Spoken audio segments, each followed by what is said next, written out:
Lors de mon dernier sondage, je vous ai demandé, si vous pouviez incarner dans la vraie vie une instance dans One Piece, quel serait votre choix? Vous aviez le choix d'être un amiral, un doyen, un pirate ou un dragon céleste. Sans surprise, la majorité d'entre vous ont choisi la piraterie. Nous allons faire un classement de ces 4 positions, afin de voir quelle serait la meilleure à incarner dans la vie. À la 4e position, on retrouve les amiraux. Ils forment la plus puissante force de la marine et sont au nombre de 3. En tant qu'amiral, votre plus grand inconvénient, c'est d'être au service d'un système qui t'empêche de penser par toi-même, où chaque ordre doit être exécuté à la lettre. Vous serez amené à choisir entre votre mission et vos valeurs. On a vu que Kizaru a été contraint d'éliminer son plus vieux ami Vegapunk, parce qu'il a reçu l'ordre.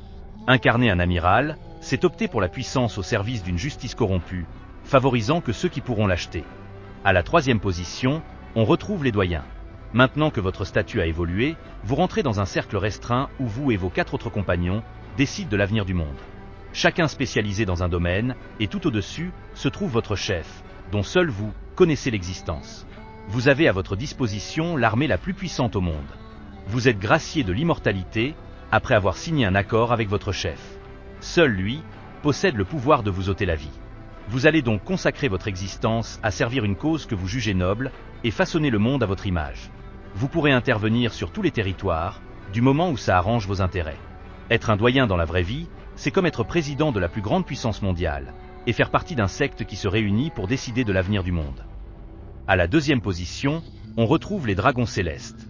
Passer d'un simple être humain à un dragon céleste dans la vraie vie, c'est équivalent à être un milliardaire narcissique, raciste et extrémiste, du jour au lendemain. Vous allez vous envoler pour la Terre Sainte, Marie-Joie, lieu où siègent vos semblables. Maintenant installé avec votre nouvelle famille, vous voyez les autres êtres humains comme des insectes. Vous pouvez toutefois vous procurer des esclaves pour vos tâches les plus laborieuses. Vous serez protégé par le gouvernement et tous vos crimes seront impunis. Incarner un dragon céleste dans la vraie vie, c'est l'équivalent d'avoir l'une des plus grandes fortunes au monde et de posséder votre propre île pour satisfaire vos désirs les plus chers, tout en sachant que les chances de tomber un jour sont très faibles. À la 1re position, on retrouve les pirates. Maintenant que vous êtes descendu sur la terre ferme, vous ne jouissez d'aucun privilège. Vos faits et gestes sont surveillés par le gouvernement. Toutefois, vous êtes dorénavant libre de parcourir le monde et agir librement. Vous devez tout de même fonder votre propre équipage, sinon vous n'allez pas faire long feu dans le nouveau monde. Une fois que vous avez gagné votre place, le gouvernement vous attribue une prime, en fonction de votre dangerosité et votre puissance. En tant que pirate, vous allez vous lancer dans la course au One Piece, trésor qui regorge des secrets interdits. Il est dit que celui qui trouve le One Piece dominera le monde. Vous vous lancez dans une aventure, sans savoir que l'avenir du nouveau monde repose sur vos épaules.